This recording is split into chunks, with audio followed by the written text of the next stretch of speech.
Kepo Syariah, channel yang menyejukkan. Jangan lupa subscribe, komen, dan bagikan video ini. Siapa sebenarnya pengkhianat bangsa ini? Bangsa ini dikhianati adalah oleh orang-orang yang tidak beragama, orang-orang yang anti Tuhan, tapi mengatasnamakan dasar bangsa, ingin menghabisi Islam. Maka orang Islam mesti mengerti, hai saudaraku yang masih bersyahadat asyhadu an la ilaha illallah wa asyhadu anna Muhammadar Rasulullah, bila engkau tidak mampu memahamkan orang lain, paling tidak engkau mampu memahamkan dirimu sendiri. Di saat banyak orang gila, di saat orang gila berkeliaran, maka dikhawatirkan orang yang waras akan ragu tentang kewarasannya. Hari ini sudah terlalu banyak orang yang sakit, dikhawatirkan orang yang sehat ragu tentang kesehatannya.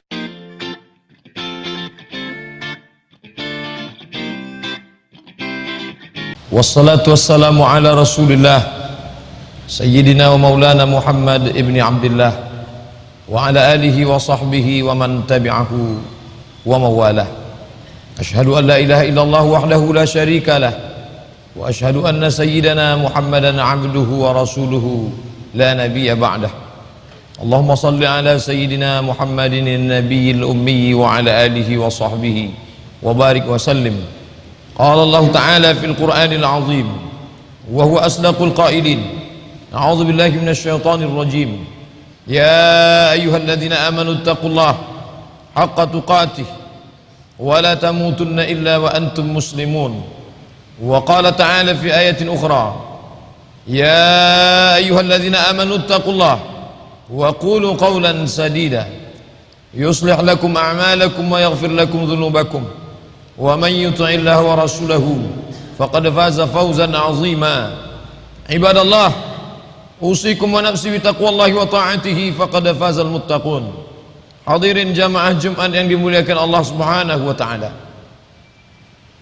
Ketika orang beriman tidak menyadari keimanannya, lalu dia goncang dipukul ombak, dihempas gelombang, pada saat itu kiamat sudah terjadi. Dunia belum lagi kiamat, langit masih di atas, bumi masih di bawah, tapi isi dunia sudah kiamat. Halakam muru'un lam ya'rif qadrahu. Celaka orang yang tidak tahu siapa dirinya. Dia tidak mengenal perjuangan bangsa, tokoh-tokoh pendahulunya. Saat ini bila disebut Islam, maka identik dengan teroris, ekstremis, eksklusif.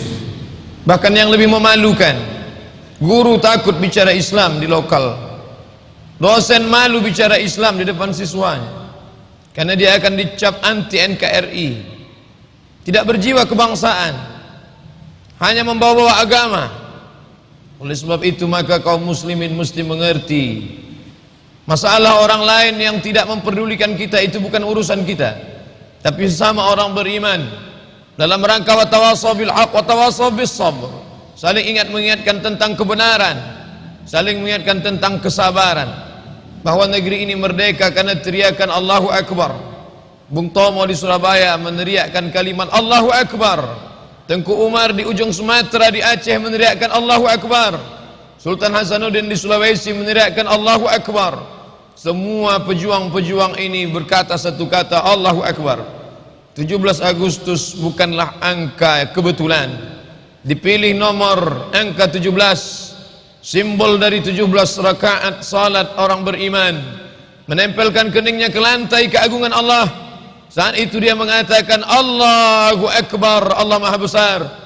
Dan saat itu dia tidak sedang lemah, walaupun dijajah oleh Belanda dengan meriamnya, dengan senjatanya, tapi kita dengan keberanian berkata Allahu Akbar. Mufti Saudi Arabia, yang saat ini dikenal dengan negara Saudi Arabia karena dipimpin oleh seorang bernama King Abdul Aziz, tapi jauh sebelum itu negeri itu belum disebut negeri Saudi Arabia, dia masih disebut negara Hijaz. Hijaz dipimpin oleh Syarif Umar Rafiq, Syarif Hussein. Para mufti Hijaz mengeluarkan fatwa, orang Sumatera, orang Kalimantan, kerajaan-kerajaan Melayu yang melawan Belanda, maka dia akan mati syahid. Bila dia mati syahid, maka dia tidak akan merasakan empat, dia tidak akan merasakan sakaratul maut, dia tidak akan merasakan sakitnya azab kubur, dia tidak akan dihisab dan dia langsung masuk ke dalam surga. Semangat fatwa dari Jazirah Arab, dari Hijaz, itu yang membangkitkan kobar semangat jihad. Tapi lalu kemudian Belanda laknatullah alaih, datang seorang bernama Snokhor Gronje, mengusulkan agar dibuat sebuah penjara yang sampai hari ini masih tegak berdiri di Pulau Sabang, non di ujung Sumatera. Mereka orang-orang Aceh yang menumpahkan darah, rela menghilangkan nyawanya, meninggalkan anak istrinya. Mereka tidak dianggap sebagai mujahid fisabilillah, mereka dianggap sebagai orang yang gila. Orang yang gila mesti masuk ke dalam penjara. Maka para pejuang yang meneriakkan Allahu Akbar itu dimasukkan ke dalam penjara karena dianggap sebagai orang yang gila. Bila dulu yang mengatakan kita gila adalah Belanda, kita tidak terlalu sakit hati. Tapi hari ini yang mengatakan kita gila meneriakkan Allahu Akbar adalah orang yang bahasanya sama dengan kita, warna kulitnya sama dengan kita.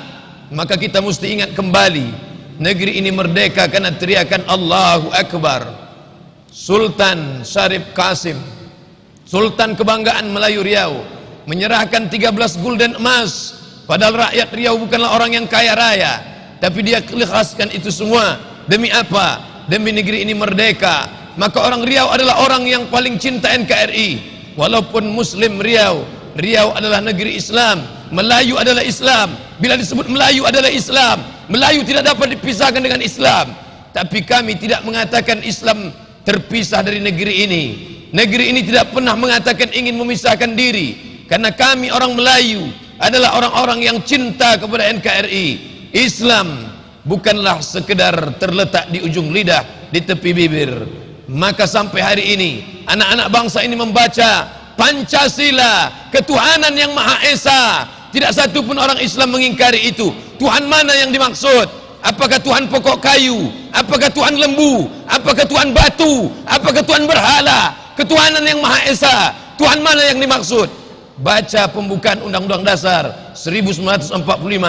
Atas berkat rahmat Allah Subhanahu wa ta'ala, ketuhanan yang dimaksud dalam Pancasila ditafsirkan dalam mukaddimah Undang-Undang Dasar 1945 yang dibaca setiap anak dari sekolah dasar, SMP, SMA, pegawai negeri sipil membaca itu setiap Senin. Dulu itu dikatakan sampai hari ini atas berkat rahmat Allah Subhanahu wa ta'ala. Hari ini orang Islam lupa dengan sejarah bangsanya. Bukan Tuhan yang lain, bukan Tuhan yang terbuat dari batu, bukan terbuat dari kayu, tapi Tuhan yang Allah Subhanahu wa ta'ala. Itu diambil dari hadis Nabi sallallahu alaihi wasallam, la yudkhilal jannata ahadukum amalahu. Kamu tak masuk surga karena amalmu, bukan karena salatmu, bukan karena puasamu. Wala anta ya Rasulullah, engkau pun tidak masuk surga karena amalmu hai Rasulullah. Wala ana, aku pun tidak masuk surga karena amalku. Illa ayyataghammadani Allahu bi rahmatih. Aku masuk surga karena rahmat Allah. Aku masuk surga karena rahmat kasih sayang Allah. Itulah yang tertulis di preambul pembukaan yang menjadi kebanggaan kita atas berkat rahmat Allah Subhanahu wa ta'ala yang kuasa. Setelah itu barulah dikatakan, dan keinginan luhur niat bangsa Indonesia karena ingin menghapuskan penjajahan di atas dunia. Hari ini kita merdeka. Apa yang terjadi? Umat ini difitnah, umat ini akan dikatakan teroris, umat ini akan dikatakan benci, umat ini dikatakan anti Pancasila. Umat ini adalah umat yang paling cinta kepada bangsanya. Semua yang menjajah negeri ini adalah orang-orang kafir. Belanda kafir, Jepang kafir. Mereka menyembah berhala, mereka menyembah hantu, menyembah lembu, menyembah pokok kayu. Tapi orang yang menyembah Allah Subhanahu wa ta'ala, dia tidak rela setetes darahnya tumpah hanya untuk dijadikan sama dengan para penyembah berhala. Oleh sebab itu, agama yang membebaskan manusia adalah agama Islam. Islam tidak pernah melakukan ekspansi politik, Islam tidak pernah melakukan penjajahan. Islam adalah futuhat, pembebasan. Maka kata yang tepat adalah futuhat. Apa yang dimaksud dengan futuhat? Islam membebaskan Mesir dari penyembahan berhala kepada menyembah Allah Subhanahu wa ta'ala. Tapi Islam tidak menghancurkan. Andai Islam seperti yang digambarkan, sebelah kanan dengan pedang, sebelah kiri dengan kitab suci, siapa yang tidak mau mengikut kitab suci, pancung kepalanya, halal darahnya, maka tidak akan tersisa orang India yang beragama Hindu sampai hari ini. Karena Islam pernah berkuasa ratusan tahun lamanya Islam berkuasa di India, tapi apa yang terjadi? Orang Hindu masih tetap tegak berdiri. Islam pernah berkuasa di Mesir, tapi apa yang terjadi? Sampai hari ini gereja-gereja tegak berdiri, tidak ada orang yang dipancung kepalanya. Islam datang membawa rahmat. Wa ma arsalnaka illa rahmatan lil alamin. Siapa sebenarnya pengkhianat bangsa ini? Bangsa ini dikhianati adalah oleh orang-orang yang tidak beragama, orang-orang yang anti Tuhan, tapi mengatasnamakan dasar bangsa ingin menghabisi Islam.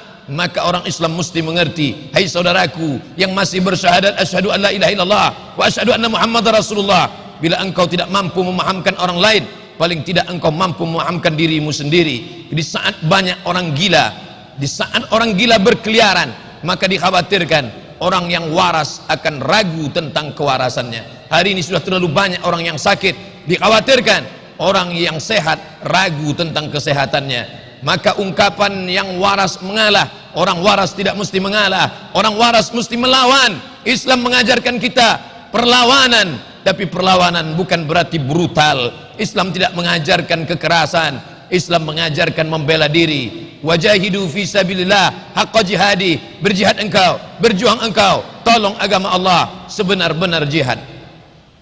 Hari ini bangsa ini bangga dengan kemerdekaannya 17 Agustus 1945.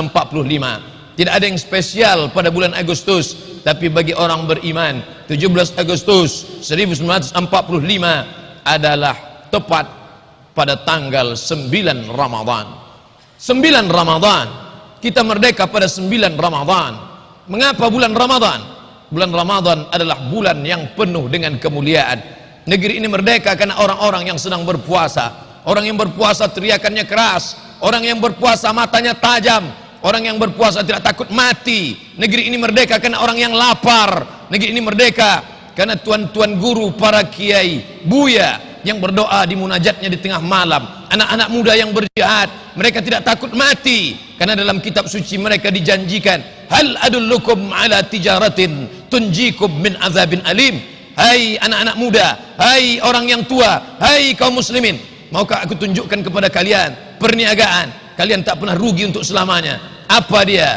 Tu'minuna billah, kau beriman kepada Allah, wa tujahiduna fi sabilillah, kau berjihad di jalan Allah, bi amwalikum wa anfusikum, dengan hartamu, dengan nyawamu. Bila kau kaya, kau berjihad dengan hartamu. Bila kau tak kaya, kau berjihad dengan nyawamu. Tapi berapa banyak orang-orang yang kaya mati dengan hartanya juga untuk agama Allah.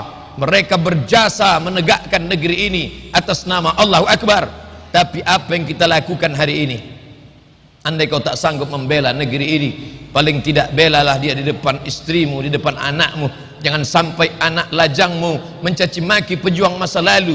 Jangan sampai mereka mengatakan agama bangsamu adalah agama yang anti NKRI. Jangan sampai kau katakan ulama dikriminalisasi, karena sampai masanya perjuangan itu akan tiba juga. Apa yang terjadi pada Haji Abdul Malik Karim Amrullah?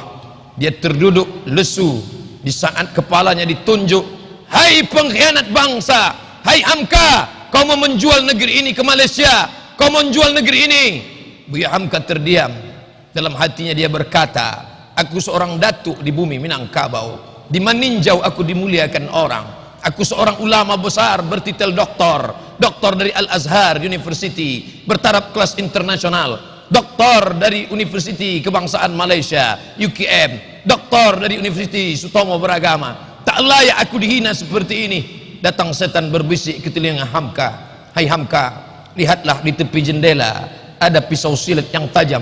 Kau potong saja urat nadimu, kau biarkan darahmu tumpah, mati saja kau Hamka, tak ada gunanya kau hidup. Tapi Hamka melawan. Untaian kata demi kata itu dia torehkan dalam buku berjudul Tasawuf Modern. Ketika dia sakit, dia minta kepada anaknya, tolong bawakan buku Tasawuf Modern, karena itu kenangan yang luar biasa. 40 tahun yang lalu, apa yang dialami Hamka bisa jadi terjadi pada siapapun yang meneriakkan Allahu Akbar di negeri ini. Dendamkah Hamka? Tidak. Terbuktikah semua tuduhan? Tidak. Adakah dia pengkhianat? Tidak. Hari ini orang membaca tafsir Al-Azhar Haji Abdul Malik Karim Amrullah, sampai hari ini orang mengagungkan namanya. Fitnah akan menjadi asap yang akan dihembus angin, dia hilang, tapi nama yang harum itu akan tetap semerbak. tapi tetes darah yang pernah luka, hati yang pernah ternoda takkan hilang dari hati umat Islam. Hamka sudah memaafkan mereka yang menganiayanya, tapi tetap dia torehkan pena di atas kertas agar kita mengerti. Maka bacalah bagaimana penderitaan Nasir yang difitnah, bagaimana penderitaan mereka. Apa kata Hamka bersair, bersilang pedang di lehermu Nasir, tapi perjuangan itu tetap juga kau tegakkan. Berhentikah Nasir dari perjuangan? Tidak. Berhenti menjadi menteri boleh, berhenti menjadi perdana menteri boleh, tapi berhenti memperjuangkan Islam tidak. Dia dirikan rumah sakit Islam atas nama Yarsi, Yayasan Rumah Sakit Islam Indonesia, karena dia tahu anak-anak bangsaku kalau sakit mesti masuk ke rumah sakit Islam, karena kalau tidak dia akan diantar dengan ambulan bertahtakan salib, dia akan dimasukkan ke rumah sakit yang dinding-dindingnya akan mengingatkan dia, melupakan dia kepada Allah pada saat sakratul maut. Berhentikah mereka berjuang? Tidak, tapi mereka sudah mati menghadap Allah sebagai syahid. Tinggal kita yang hidup di atas dunia ini. Apa yang akan kita lakukan? Bila kita tak dapat menyelamatkan negeri ini yang terlalu besar, maka paling tidak kita selamatkan anak kita, anak bangsa kita, negeri kita. Jangan kau takut mengatakan kau Islam, jangan kau ngeri kau mengatakan kau Muslim. Setiap kali kau katakan dalam hatimu, wama ana minal musyrikin, aku bukan orang musyrik. Hanifan, aku condong kepada kebenaran. Musliman, aku seorang muslim.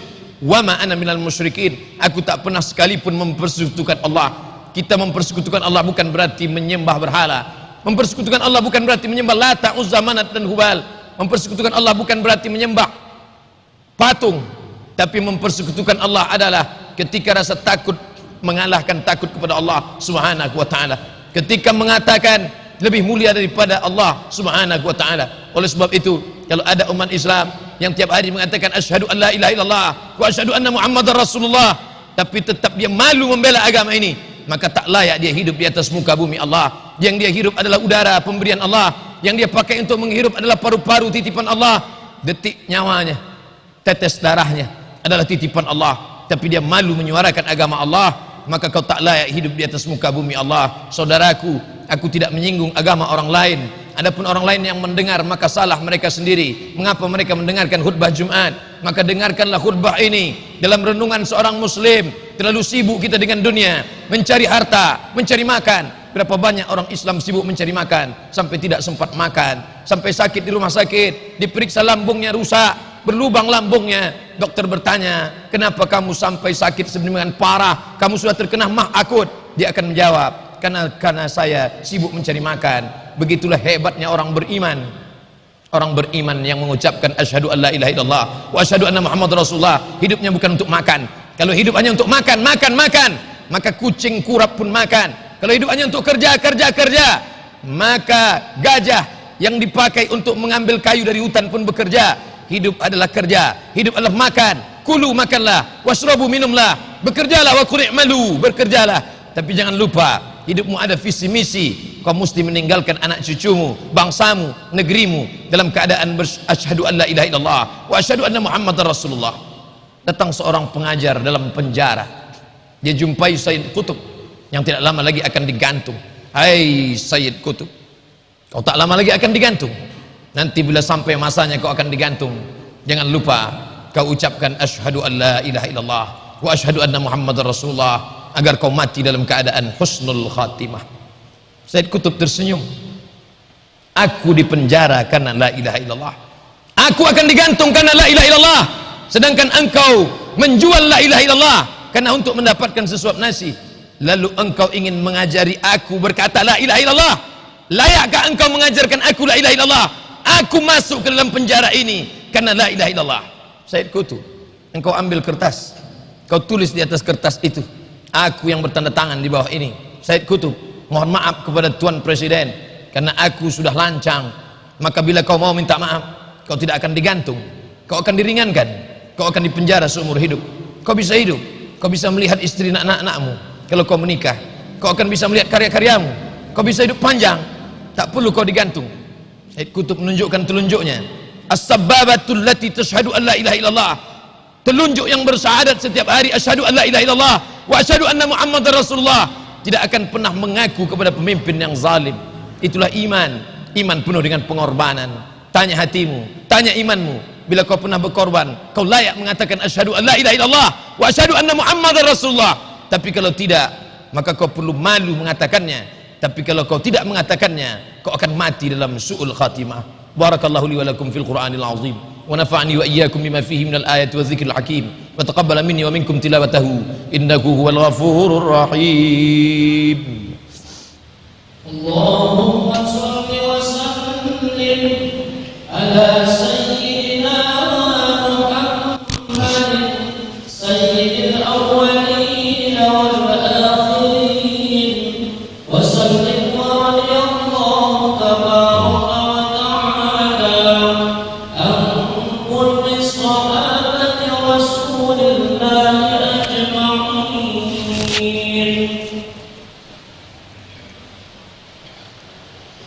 Alhamdulillahil wahidil qahhar al-azizil jabbar. Asyhadu an la ilaha illallah wahdahu la syarika lah wa asyhadu anna sayyidina Muhammadan abduhu wa rasuluh. Allahumma shalli ala sayyidina Muhammad wa ala ali Muhammad kama shallaita ala Ibrahim wa ala ali Ibrahim innaka Hamidum Majid. Allahumma barik ala Muhammad wa ala ali Muhammad kama barakta ala Ibrahim wa ala ali Ibrahim innaka Hamidum Majid.